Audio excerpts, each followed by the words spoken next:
Morning students મિત્રો આપણે last lecture સુધીમાં ચેપ્ટર નંબર 4 નો સાપેક્ષ વેગ સુધીનો ટોપિક પૂર્ણ કરેલો છે અને એ દરેક ટોપિકને લગતા ઉદાહરણ તેમજ સ્વાધ્યાયના દાખલા સાથે MCQ પણ પૂર્ણ કરેલા છે। તો હવે મિત્રો આપણે ચેપ્ટર નંબર 4 માં આગળ વધીએ છીએ। મિત્રો આજનો આપણો જે ટોપિક છે એ ચેપ્ટર નંબર 4 નો ખૂબ જ અગત્યનો ટોપિક છે એવું કહી શકાય। એમ કહી શકાય કે ચેપ્ટર નંબર 4 માંથી જો પરીક્ષામાં કંઈ પણ પૂછવું હોય તો આ જે ટોપિક છે એ ખૂબ જ ઇમ્પોર્ટન્ટ ટોપિક છે। એ ટોપિકને લગતા દાખલા હોય, બરાબર, MCQ હોય અથવા થિયરી હોય, દરેક વસ્તુ ખૂબ જ ઇમ્પોર્ટન્ટ છે। એટલે ખાસ રિક્વેસ્ટ છે કે આજનો લેક્ચર જે આ ટોપિકને લગતો થિયરીનો લેક્ચર છે, પછીના બે લેક્ચર દાખલાના MCQ ના લેક્ચર છે, તો આ દરેક લેક્ચર ખાસ અલગથી તૈયાર કરવા, કારણ કે આ ટોપિક પરીક્ષાની દ્રષ્ટિએ ખૂબ જ ઇમ્પોર્ટન્ટ છે। ચેપ્ટર નંબર 4 નો મોસ્ટ ઇમ્પોર્ટન્ટ ટોપિક છે એવું કહી શકાય। તો મિત્રો આપણે સ્ટાર્ટ કરીએ છીએ આજનો અગત્યનો ટોપિક જે છે પ્રક્ષિપ્ત ગતિ।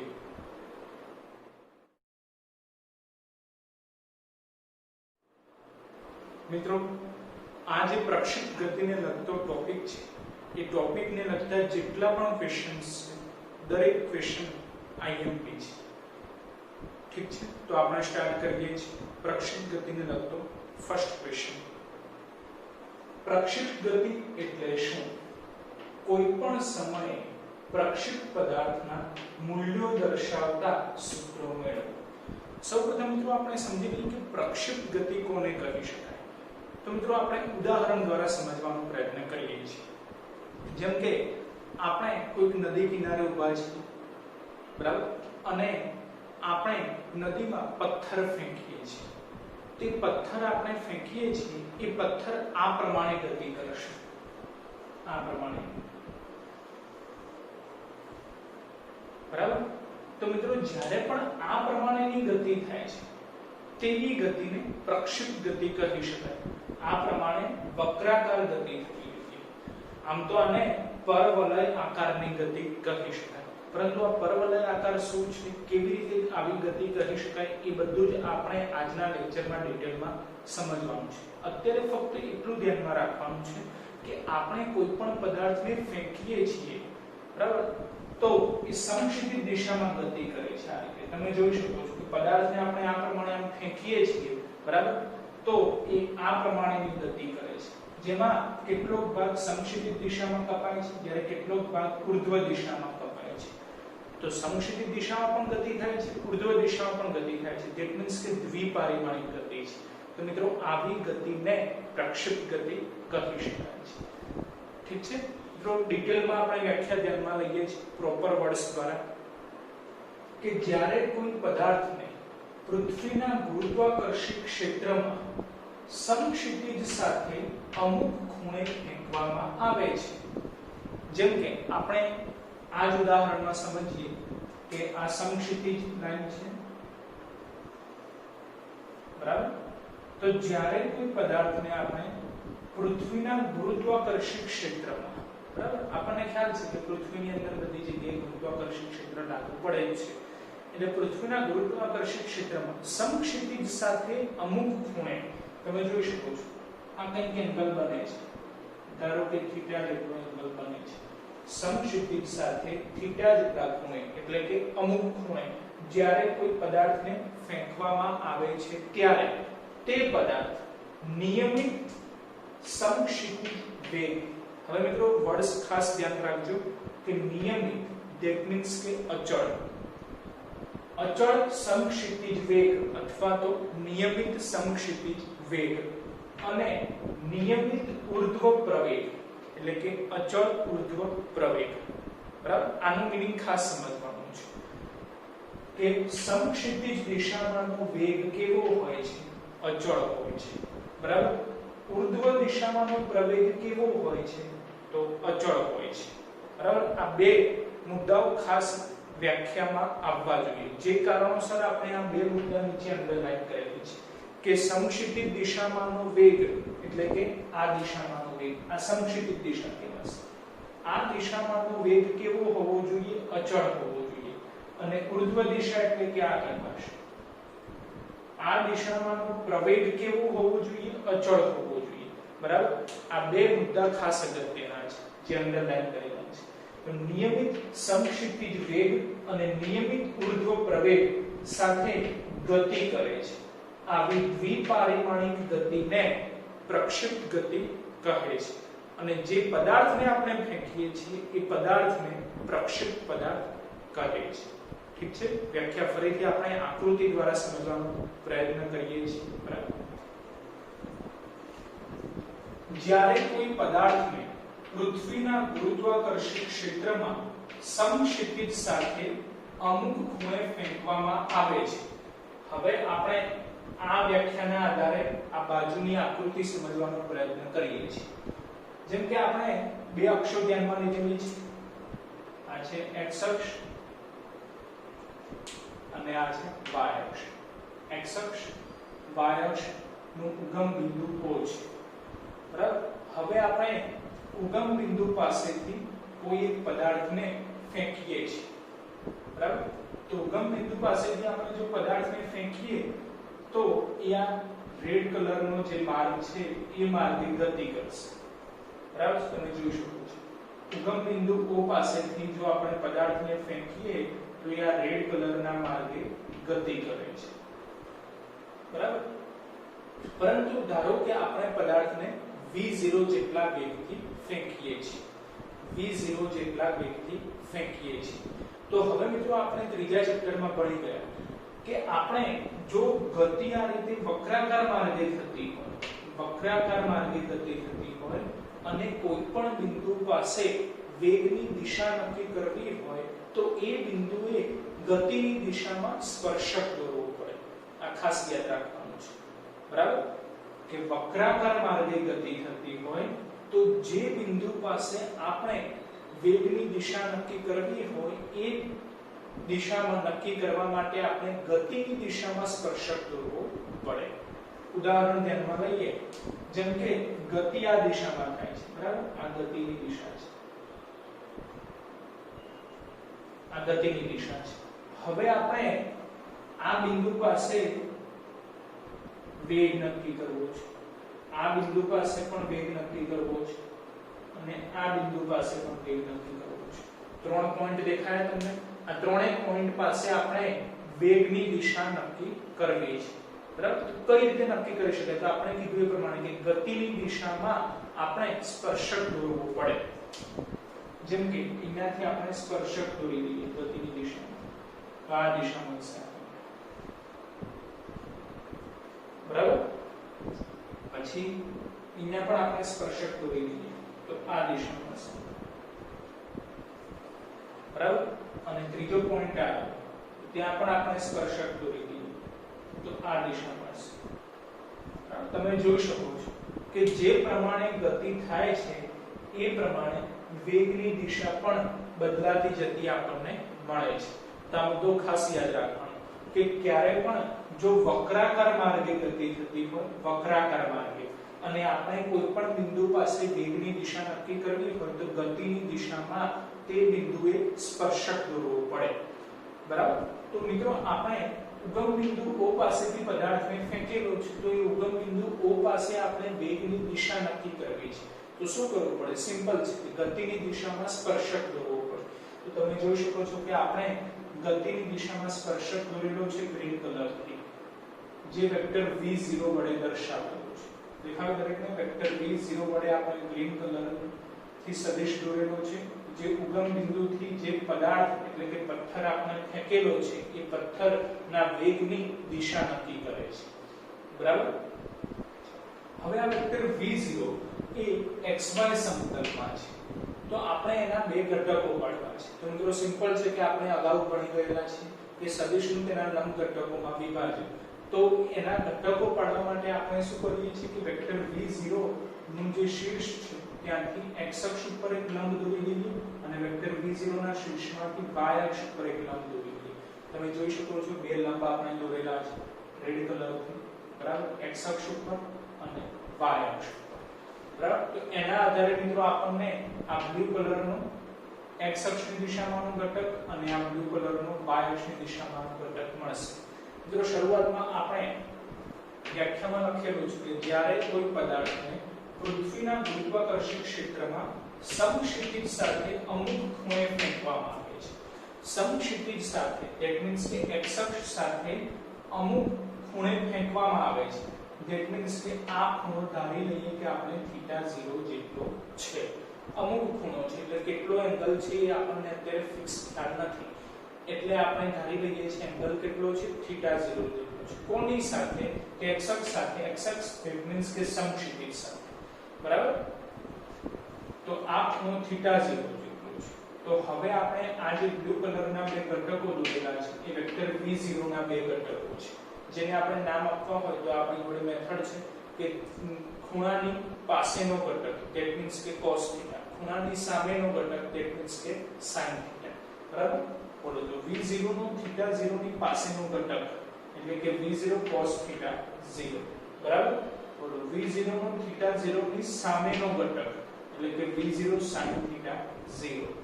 હવે મિત્રો સિમ્પલ છે કે v0 cos θ0 જેવો જ સદિશ આપણે ઉપરની તરફ આ રેડ કલરથી દોરેલો છે. મૂલ્યની દિશા બદલાય નહીં તે રીતે. તો જો આ v0 cos θ0 હોય તો આ ઘટક પણ v0 cos θ0 જ કહી શકાય. બરાબર. સેમ જ રીતે જો આ v0 sin θ0 હોય તો મૂલ્યની દિશા બદલાય નહીં એ જ રીતે આપણે તેની સામેની સાઈડ એક સદિશ દોરેલો છે આ રેડ કલરની ત્રુટક લાઈન હોય તો જો આનું મૂલ્ય v0 sin θ0 હોય તો આનું મૂલ્ય પણ v0 sin θ0 જેટલું જ મળે. બરાબર. તો મિત્રો આકૃતિના આધારે આપણે એવું કહી શકીએ કે અત્યારે આપણે આ xy સમતલમાં કોઈ એક પદાર્થને ઉગમ બિંદુએથી ફેંકીએ છીએ જેનો પ્રારંભિક વેગ કેટલો છે તો વેક્ટર v0 જેટલો, જે સમક્ષિતિજ સાથે કેટલો ખૂણો બનાવે છે તો θ0 જેટલો ખૂણો બનાવે છે. આ v0 ના બે ઘટકો છે. x અક્ષની દિશામાંનો ઘટક એટલે કે v0 cos θ0, y અક્ષની દિશામાંનો ઘટક એટલે કે v0 sin θ0. બરાબર છે. ખ્યાલ આવે આટલે સુધી? તો હવે ફરીથી વ્યાખ્યા સેટ કરવાનો ટ્રાય કરો, તમને ખ્યાલ આવશે કે જ્યારે કોઈ પદાર્થને પૃથ્વીના ગુરુત્વાકર્ષણ ક્ષેત્રમાં સમક્ષિતિજ સાથે અમુક ખૂણે ફેંકવામાં આવે છે ત્યારે તે નિયમિત સમક્ષિતિજ વેગ, ત્યારે તેનો વેગ કેવો હોય છે? મિત્રો વેગ એ સદિશ રાશિ છે, તેના પણ બે ઘટકો પડે. એક x અક્ષની દિશામાંનો ઘટક અને બીજો y અક્ષની દિશામાંનો ઘટક. x અક્ષ ધેટ મીન્સ સમક્ષિતિજ કહેવાશે, y અક્ષ ધેટ મીન્સ ઉર્ધ્વ દિશા કહેવાશે. તો સમક્ષિતિજ દિશામાંનો વેગ કેવો હોય છે? નિયમિત એટલે કે અચળ હોય છે. અને ઉર્ધ્વ દિશામાંનો પ્રવેગ કેવો હોય છે? નિયમિત ધેટ મીન્સ કે અચળ હોય છે. આ બે મુદ્દા યાદ રાખવાના છે. આવી ગતિ કરે છે. આવી દ્વિપારિમાણિક ગતિને પ્રક્ષિપ્ત ગતિ કહી શકાય. અને જે પદાર્થને આપણે ફેંકીએ છીએ એ પદાર્થને પ્રક્ષિપ્ત પદાર્થ કહેવાશે. બરાબર છે? ઠીક છે. તો વ્યાખ્યા ખ્યાલ આવી ગયું, આકૃતિ ખ્યાલ આવી. બરાબર. હવે આગળ ક્વેશ્ચનમાં કીધેલું છે કે પ્રક્ષિપ્ત પદાર્થના મૂલ્યો દર્શાવતા સૂત્રો મેળવવાના છે. તો એના માટે મિત્રો આપણે આટલા સૂત્રો મેળવવાના છે જે યાદ રાખવા પડશે કે પ્રારંભિક સ્થાન, પછી અંતિમ સ્થાન, પ્રારંભિક વેગ, અંતિમ વેગ અને પ્રવેગ. આટલા સૂત્રો મેળવવાના છે. પ્રારંભિક સ્થાન, અંતિમ સ્થાન, પ્રારંભિક વેગ, અંતિમ વેગ અને પ્રવેગ. મિત્રો હજી કહી દઉં છું કે આ ટોપિકને લગતા જેટલા પણ ક્વેશ્ચન આપણે જોઈએ એ દરેક ક્વેશ્ચન પરીક્ષાની દ્રષ્ટિએ ઇમ્પોર્ટન્ટ છે અને સાથે સાથે દરેક સૂત્રો પણ યાદ રાખવાના. કારણ કે પ્રક્ષિપ્ત ગતિને લગતા જેટલા પણ દાખલા છે એ દરેક દાખલામાં આપણે આ સૂત્રોનો ડાયરેક્ટ ઉપયોગ કરીશું. એટલે સૂત્રો જરા નવા છે આપણા માટે, પણ આપણે યાદ રાખીએ છૂટકો છે. ઠીક છે. તો જોઈએ છે આપણે સૂત્રો. મિત્રો સૌપ્રથમ આપણે ધ્યાનમાં લેવાનું છે પ્રારંભિક સ્થાનનું સૂત્ર. પ્રારંભિક સ્થાન કોને કહેવાશે? તો એવું સ્થાન કે જ્યાંથી આપણે પદાર્થને ફેંકીએ છીએ. તો મિત્રો જ્યારે આપણે આકૃતિ ધ્યાનમાં લીધી ત્યારે આપણે કીધું કે આપણે પદાર્થને ક્યાંથી ફેંકીએ છીએ? તો સિમ્પલ છે, ઉગમ બિંદુ પાસેથી પદાર્થને ફેંકીએ છીએ.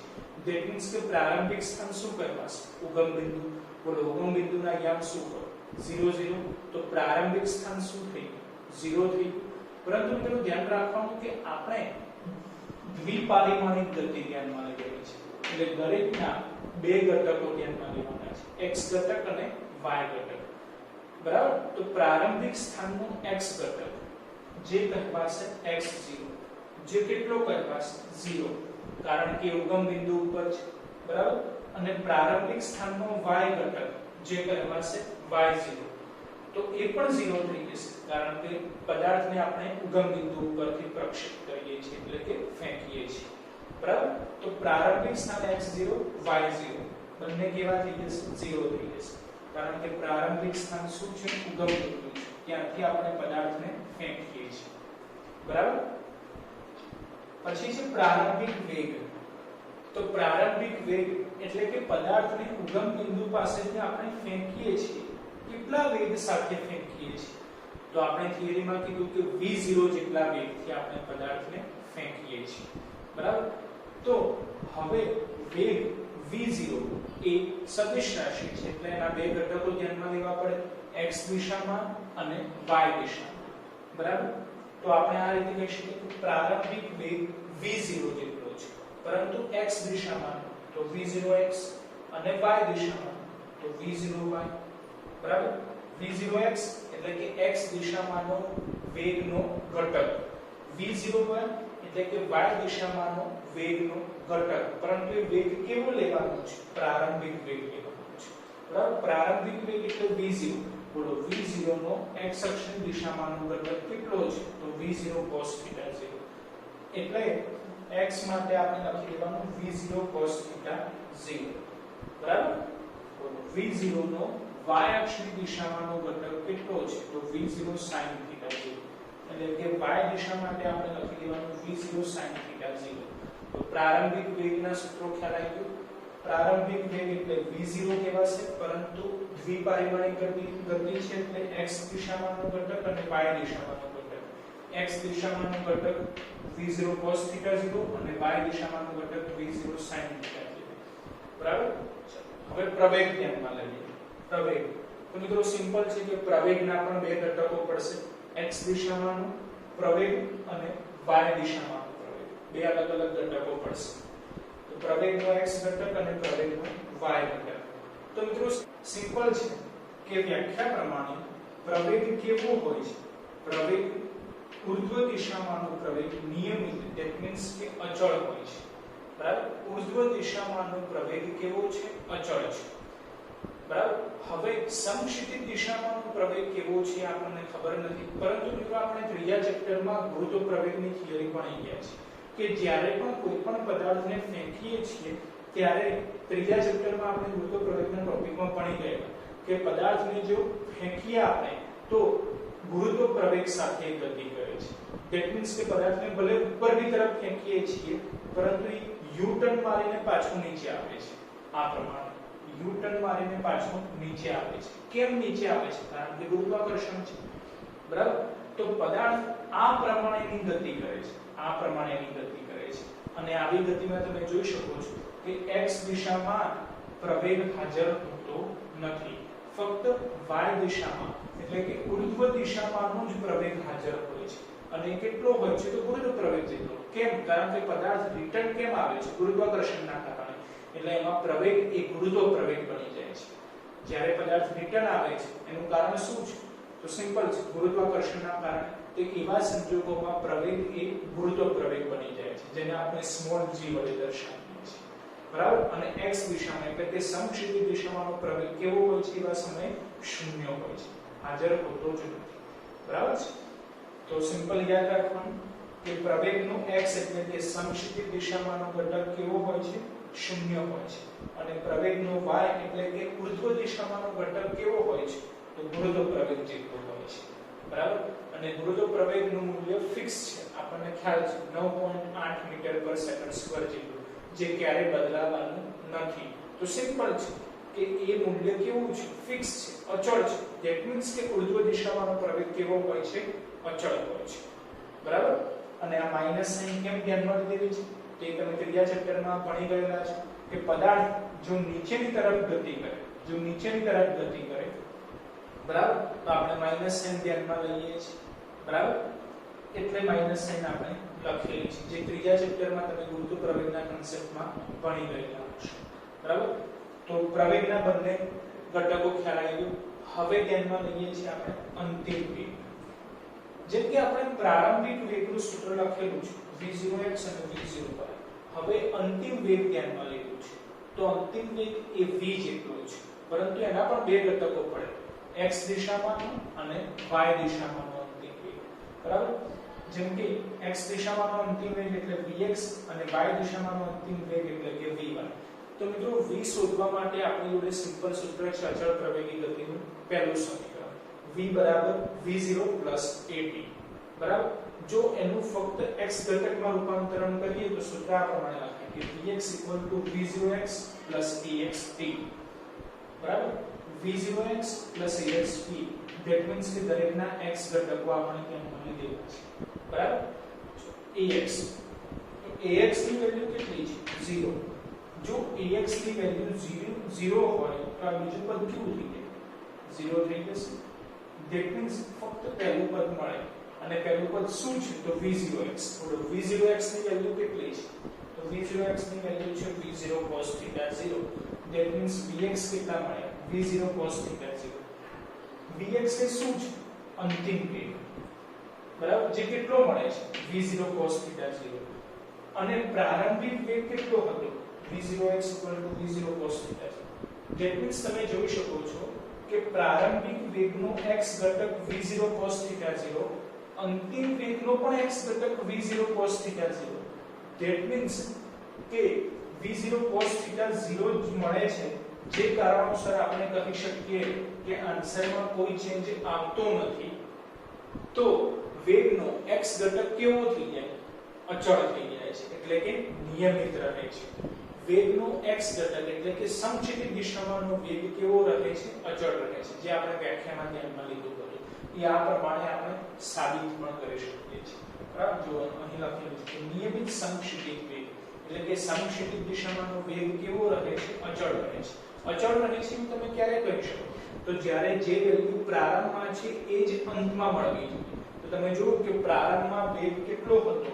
x દિશામાં, તો v0 cos θ 0, અને અંતમાં x દિશામાંનો વેગ કેટલો મળે છે? તો એટલો જ મળે છે v0 cos θ 0. that means કે સમક્ષિતિજ દિશામાંનો વેગ x દિશામાંનો વેગ કેવો છે? અચળ છે, એટલે કે નિયમિત છે, બરાબર? હવે vy એટલે કે આનો y ઘટક આપણે ધ્યાનમાં લેવાનો છે. તો vy v0y ayt, બરાબર? v0y ની વેલ્યુ છે v0 sin θ 0, ay ની વેલ્યુ છે -g, અને જોડે t ગુણાયેલા છે કે -gt. તો આ vy એટલે કે અંતિમ વેગનો y ઘટક મળી ગયો આપણને v0 sin θ 0 -gt, બરાબર? હવે અંતિમ સ્થાન આપણે ધ્યાનમાં લેવાનું છે. મિત્રો સ્થાન શોધવા માટે પણ આપણે જોડે અચળ પ્રવેગી ગતિનું બીજું સમીકરણ છે x x0 v0t ½ at², બરાબર? તો આપણે x ઘટક ધ્યાનમાં લઈએ તો બધે x ધ્યાનમાં લેવાનું છે, એટલે x x0 v0xt ½ axt², બરાબર? x0, તો x0 ની વેલ્યુ 0 છે, લખવાની જરૂર નથી. v0x કેટલા છે? v0 cos θ 0 t ગુણાયેલા છે, એટલે v0 cos θ 0 t. ax કેટલા છે? 0, એટલે એ પણ આખું પદ લખવાની જરૂર નથી. જે કારણોસર આપણને ખ્યાલ આવે કે x v0 cos θ 0 t મળશે, બરાબર? જે અંતિમ સ્થાનનો x ઘટક છે કેટલો મળે? તો v0 cos θ 0 t, બરાબર? હવે અંતિમ સ્થાનનો y ઘટક આપણે ધ્યાનમાં લઈએ છીએ. તેના માટે જ્યાં x લખેલું છે ત્યાં y લખી દો એટલે y ઘટક બની જશે. તો y y0 v0 yt ½ at², બરાબર? તો માટે y y0 ની વેલ્યુ 0 છે, લખવાની જરૂર નથી. v0y કેટલા છે? તો v0 sin θ 0 t જોડે ગુણાયેલા છે, બરાબર? ay ની વેલ્યુ -g છે, તો પ્લસ માઈનસ થઈ જશે, ½ gt² મળશે, બરાબર? તો અંતિમ સ્થાનનો y ઘટક આ પ્રમાણે મળશે y v0 sin θ 0 t ½ gt², બરાબર? તો મિત્રો આપણે આટલા સૂત્રો યાદ પણ રાખવા પડશે. કારણ કે આના પછીનો જે ક્વેશ્ચન છે એ ક્વેશ્ચનમાં આ દરેક સૂત્રોનો આપણે ક્યાંક ક્યાંક ડાયરેક્ટ ઉપયોગ કરીશું અને મિત્રો તેમ છતાં દરેક સૂત્રો ડાયરેક્ટ દાખલામાં ઉપયોગ કરાશે જે કારણોસર હજી પણ હું તમને કહી દઉં છું કે પ્રક્ષિપ્ત ગતિના દરેક ક્વેશ્ચનમાં આવતા દરેક સૂત્રો આપણે યાદ રાખવા પડશે બરાબર તો જ દાખલા ઈઝીલી આપણે સોલ્વ કરી શકીશું અને પહેલા ક્વેશ્ચન પછી બીજો ક્વેશ્ચન તો જ આવડશે બીજા પછી ત્રીજો ક્વેશ્ચન તો જ આવડશે બરાબર છે તો મિત્રો પહેલા ક્વેશ્ચનમાં આપણે આટલા સૂત્રો મેળવેલા છે પ્રારંભિક સ્થાન અંતિમ સ્થાન પ્રારંભિક વેગ અંતિમ વેગ અને પ્રવેગ બરાબર છે મિત્રો હવે આપણે પ્રક્ષિપ્ત ગતિના ટોપિકનો નેક્સ્ટ ક્વેશ્ચન ધ્યાનમાં લઈએ છીએ જે આ પ્રમાણે છે પ્રક્ષિપ્ત પદાર્થના ગતિપથનું સમીકરણ મેળવો ધેટ મીન્સ કે આપણે ફર્સ્ટ ક્વેશ્ચનમાં જે આકૃતિ ધ્યાનમાં લીધી હતી એ આ પ્રમાણે છે જેમાં આપણે પદાર્થને ઉગમ બિંદુ પાસેથી ફેંકીએ છીએ તો આપણે કીધું હતું કે પદાર્થ એ આ પ્રમાણે રેડ કલરનો જે માર્ગ આપણે દોરેલો છે એ માર્ગે ગતિ કરે છે આ માર્ગે બરાબર તો એના માટેનું સમીકરણ આપણે મેળવવાનું છે બરાબર અથવા તો મિત્રો આ ક્વેશ્ચન આ પ્રમાણે પણ પૂછાઈ શકે કે સાબિત કરો કે પ્રક્ષિપ્ત પદાર્થનો ગતિમાર્ગ પરવલય આકારનો હોય છે હવે આ અથવા વાળો જે ક્વેશ્ચન છે આપણે લાસ્ટમાં વિચારીશું બરાબર સૌપ્રથમ આપણે આ જ ક્વેશ્ચન ધ્યાનમાં રાખીએ છીએ કે પ્રક્ષિપ્ત પદાર્થનો આ જે ગતિમાર્ગ છે રેડ કલરનો એના માટેનું સમીકરણ આપણે મેળવવાનું છે બરાબર તો મિત્રો એના માટે આપણે જે અંતિમ સ્થાનનો x ઘટક ધ્યાનમાં લીધો હતો એ સૂત્ર યાદ કરીએ છીએ મિત્રો આ ધ્યાનમાં રાખજો આપણે લખેલું છે આપણે જાણીએ છીએ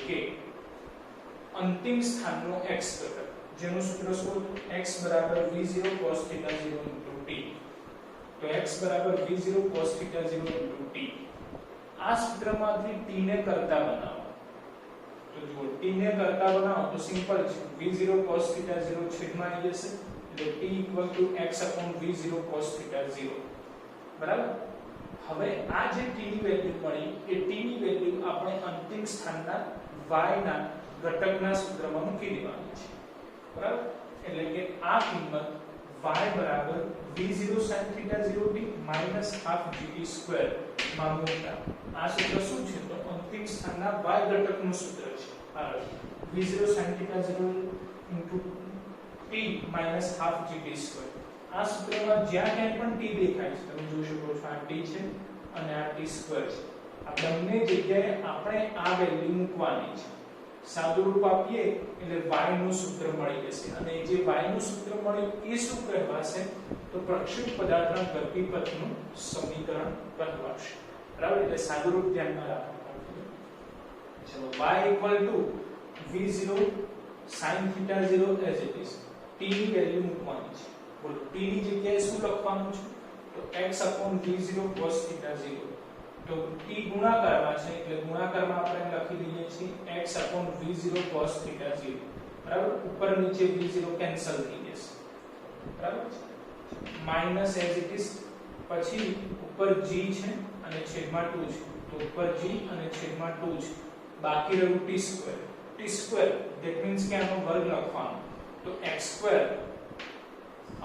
v0 square cos square θ 0 ખ્યાલ આવે છે જો ફરીથી છેદમાં 2 ઉપર g છે એટલે g/2 પછી t2 એટલે કે આનો વર્ગ તો x2 v0 square cos square θ 0 બરાબર તો ડાબી બાજુ y તો v0 કેન્સલ કરો sin cos that means tan મળશે એટલે tan θ 0 જોડે x ગુણાયેલા છે એટલે tan θ 0 જોડે x ગુણાયેલા છે માઈનસ આ પદ એમ લખીએ છીએ gx2 છેદમાં 2v0 સ્ક્વેર cos સ્ક્વેર θ 0 તો આ જે y નું સમીકરણ મળ્યું આ સમીકરણને પ્રક્ષિપ્ત પદાર્થના ગતિપથનું સમીકરણ કહે છે મિત્રો સૂત્ર જરા અઘરું છે પણ મેં કીધું એ પ્રમાણે દાખલા માટે આપણે આ સૂત્ર યાદ પણ રાખવું પડશે y tan θ 0 x gx2 2v0 square cos square θ 0 જે કયું સમીકરણ છે તો પ્રક્ષેપ પદાર્થના ગતિપથનું સમીકરણ છે બરાબર। પરંતુ મિત્રો જો આ જ ક્વેશ્ચન આ રીતે પૂછાયેલો હોય કે સાબિત કરો કે પ્રક્ષેપ પદાર્થના ગતિપથનો આ જે ગતિમાર્ગ છે એ પરવલય આકારનો છે। તો હવે મિત્રો યાદ રાખો કે પરવલય આકાર માટેનું સમીકરણ છે y ax bx²। જેમ કે તમે અગાઉના ધોરણમાં ભણી ગયેલા છે આવું સમીકરણ y mx c આવું સૂત્ર આવી ગયું છે મેથ્સમાં આવ્યું હશે તમારે y mx c। તો આના આધારે મિત્રો આપણે એવું કહી શકીએ કે જો સમીકરણ આ ફોર્મમાં મળે છે y mx c ના ફોર્મમાં તો આલેખ સુરેખ હોવો જોઈએ આ પ્રમાણે આલેખ આ રીતે સુરેખ હોવો જોઈએ બરાબર। અથવા તો ઉલટું પણ કહી શકીએ કે આલેખ સુરેખ મળે છે ધેટ મીન્સ કે સમીકરણ કેવું હોવું જોઈએ y mx c ના ફોર્મનું સમીકરણ હોવું જોઈએ। એવી જ રીતે કે જો સમીકરણ આ રીતનું હોય y ax bx² ફોર્મ તો યાદ રાખવાનું કે આલેખ પરવલય આકારનો હોવો જોઈએ અને પરવલય આકાર કેવો હોય તો આ રીતનો હશે બરાબર। આ પરવલય આકાર છે તો તમે જોઈ શકો છો ઉલટું પણ યાદ રાખવાનું કે આલેખ જો આ રીતે મળે છે તો સમીકરણ કયું હોય તો y ax bx² જેને પરવલય આકાર કહેવાય છે। તો તમે આ આલેખ જુઓ તો ખ્યાલ આવશે કે આ જે વક્રાકાર માર્ગ છે પરવલય આકાર છે એવો જ પરવલય આકાર અત્યારે પ્રક્ષેપ પદાર્થનો મળે છે બરાબર। તો હવે આપણે નક્કી કરવાનું છે કે આ જે સમીકરણ મળ્યું છે આ જે સમીકરણ એ સમીકરણને આપણે આ પ્રમાણે ઢાળી શકીએ કે ન ઢાળી શકીએ। જો આ સમીકરણને આ ફોર્મમાં આપણે લખી શકીએ તો સાબિત થઈ જાય કે આ જે ગતિમાર્ગ છે એ પરવલય આકાર ધરાવે છે। કેમ? કારણ કે આ જે સમીકરણ છે કોનું સમીકરણ છે તો પરવલય આકારનું સમીકરણ છે બરાબર। હવે મિત્રો આ જે સમીકરણ છે એમાં a અચળ છે અને b પણ અચળ છે। અચળ ધેટ મીન્સ કે કોઈ પણ સંખ્યા હોઈ શકે છે બરાબર અથવા તો કોઈ પણ ફોર્મમાં સૂત્ર હોઈ શકે કે જેની દરેક રાશિ કેવી છે અચળ છે બદલાતી નથી એવી છે બરાબર। તો સૂત્રમાં a અચળ છે અને b અચળ છે તો આમાં tan θ 0 અચળ છે જેને આપણે a કહી શકીએ તો a x મળી ગયા બરાબર છે -bx² છે તો માઈનસ છે x² છે તો g/2v02 cos² θ 0 બોલો g/2v02 cos² θ 0 આ રાશિ અચળ છે જેને આપણે b નામ આપી દઈએ છીએ। તો સૂત્ર સેટ થઈ જાય y ax bx² જ્યાં a શું છે તો tan θ 0 અને b શું છે તો g/2v02 cos² θ 0 બરાબર। ઉપરોક્ત સમીકરણને y ax bx² સ્વરૂપે લખતા જ્યાં a શું છે તો tan θ 0 અને b શું છે તો g/2v02 cos² θ 0 જેટલું છે બરાબર। તો હવે જો આપણે આ સમીકરણને ax bx² ના ફોર્મમાં લખી શકીએ છીએ તો કહી શકાય કે ગતિમાર્ગ કેવો છે પરવલય આકાર ધરાવે છે કારણ કે આ સમીકરણ કોનું છે તો પરવલયનું છે બરાબર। સમીકરણ y ax bx² પરવલયનું સમીકરણ હોવાથી પ્રક્ષેપ પદાર્થનો ગતિમાર્ગ પરવલય આકારનો હોય છે તેમ કહી શકાય બરાબર। એટલે મિત્રો આ જ ક્વેશ્ચન બીજી આ રીતે પણ પૂછાઈ શકે કે સાબિત કરો કે પ્રક્ષેપ પદાર્થનો ગતિમાર્ગ પરવલય આકારનો હોય છે। તો આટલે સુધી આપણે ધ્યાનમાં લેવો પડે બરાબર છે। તો વિદ્યાર્થી મિત્રો આ બંને ક્વેશ્ચન પ્રક્ષેપ પદાર્થનો પહેલો ક્વેશ્ચન જેમાં પ્રક્ષેપ ગતિ એટલે શું એની માહિતી મળે છે, બીજો ક્વેશ્ચન કે જેમાં આપણે પ્રક્ષેપ પદાર્થના ગતિમાર્ગ વિશે ડિટેલમાં ધ્યાનમાં લીધેલું છે। આ બંને ક્વેશ્ચન એ તમને ખ્યાલ આવી ગયો હશે અને ખાસ રિક્વેસ્ટ એ છે કે આ બંને ક્વેશ્ચન અલગથી નોટબુકમાં મોઢે લખીને તૈયાર કરવા અને સાથે દરેકે દરેક સૂત્રો પણ યાદ રાખવાના છે, કારણ કે આ બંને ક્વેશ્ચનના દરેકે દરેક સૂત્રોના આધારે જ પ્રક્ષેપ ગતિનો ત્રીજો ક્વેશ્ચન છે, બરાબર, જે આપણે નેક્સ્ટ લેક્ચરમાં ધ્યાનમાં લઈશું. તો નેક્સ્ટ લેક્ચરમાં આપણે પ્રક્ષેપ ગતિનો ટોપિક આગળ વધારીએ તેના માટે ખાસ જરૂરી છે કે આ બંને ક્વેશ્ચનના બધા જ સૂત્રો આપણા મગજમાં કવર હોવા જોઈએ, બરાબર છે.